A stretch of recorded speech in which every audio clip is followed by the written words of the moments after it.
Hi, this is Hayley Kane from Selling Made Easier. I want to share one of my favourite sales reports with you.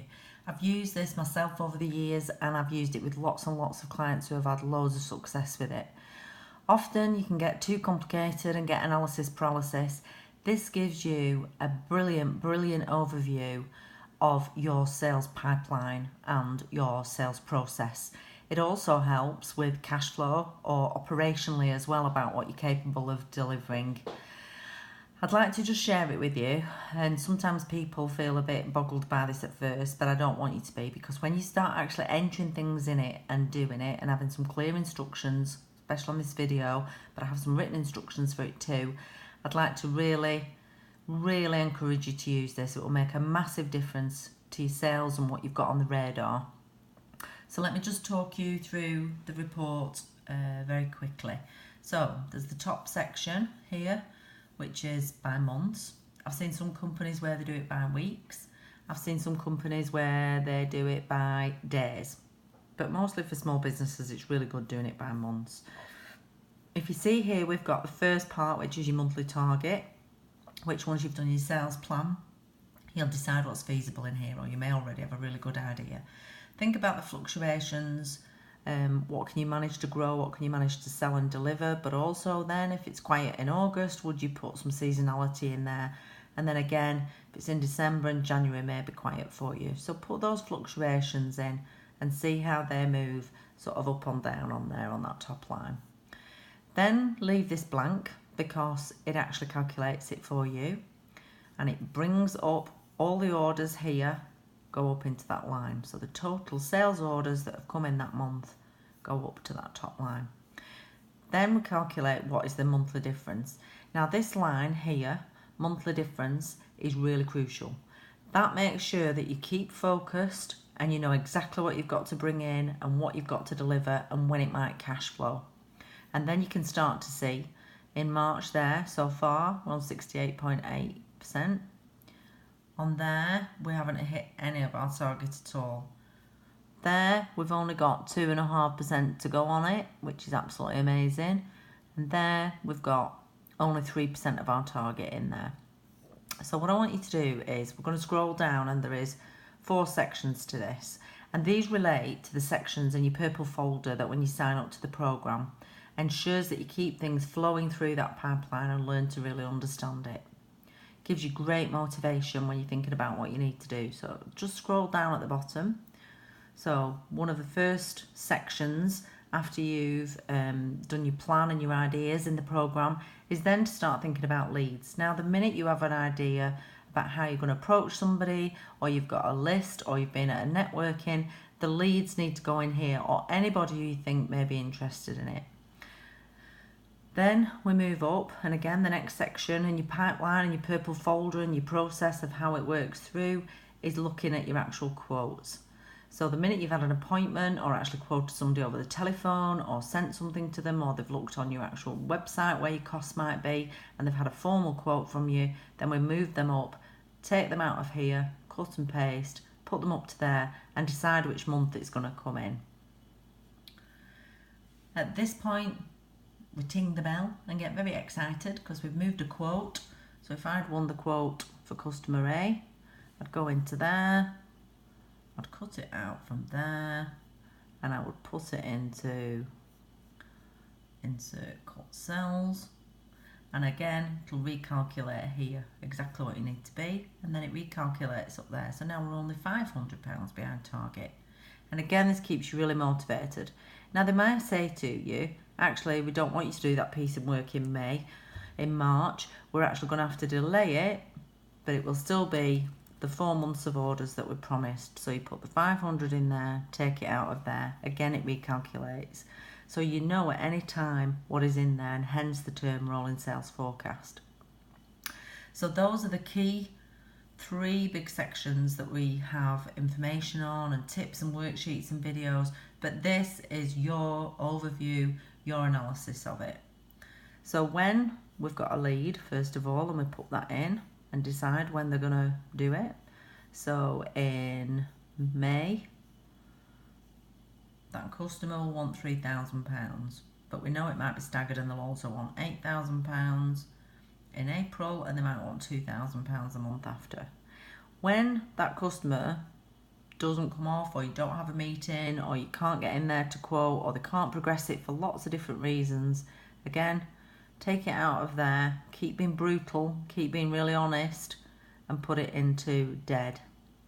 So if I insert those cut cells there, we know actually what our conversion rate is now, because if I look at, we have 20 leads in there, and 20 leads were 10 leads converted into quotes, and 10 were dead, then you've got a 50% conversion rate. So it's important to know why as well. So really key point, why are they dead? And put that in.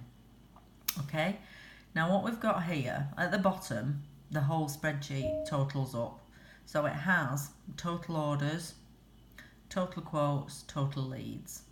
So you can see in there we have 2,200 in March in orders, and we have 2,200 in quotes, nothing in leads, so that comes to 4,400. Now the reason why that's important to be able to have the total value is because if we're trying to hit this target up here, what do we actually need? If I need to hit 97,200, what do we actually need in leads, quotes and orders? In other words, what is dropping off as it goes through that process?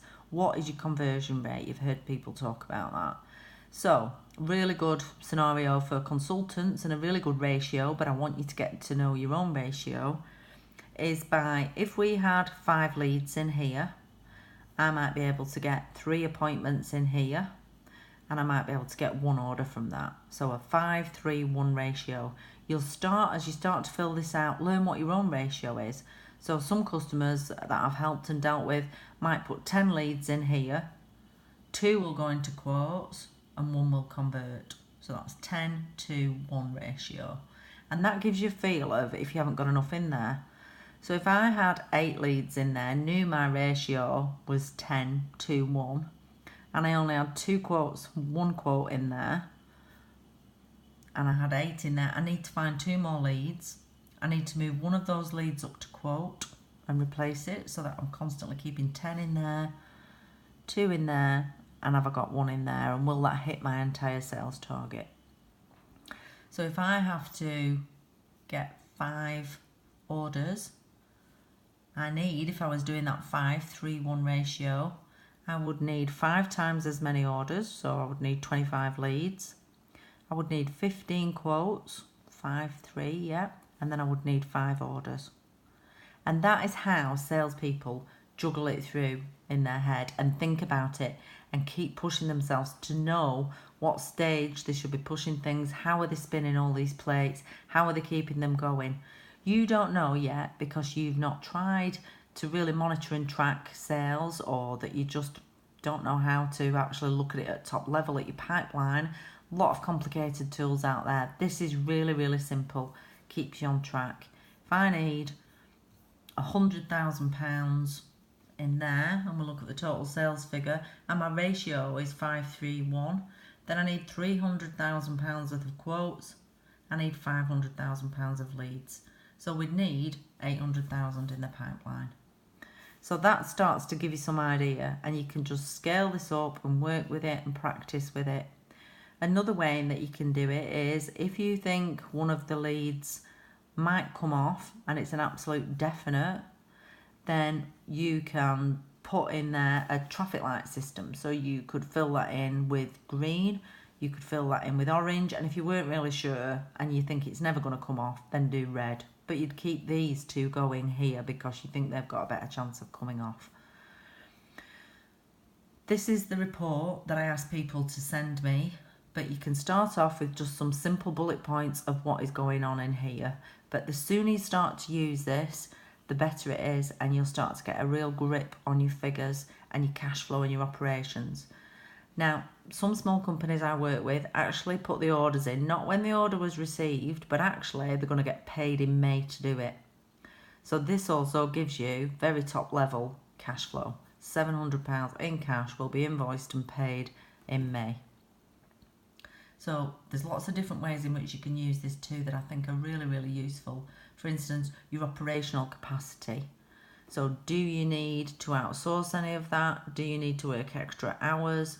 What do those hours equate to in your business, or what does it equate to in making those products or delivering that service? And you can start to see if there's going to be any pressures where you're not going to be able to deliver even if you did sell it. Okay, any questions? There is full details and templates and working text documents on this, or you can listen to this slowly if you're a much more visual person, but I wanted to go through it with you. There's no need to be worried about this report. Just start using it. The minute you start using it, it sort of clicks into place. And it's also a good indicator to me, because if I looked at your purple folder from the side and looked at those sections and what's in orders and what's in leads and what's in quotes, I would know how many you'd got in each of those sections, because there will be a piece of paper for each one of those.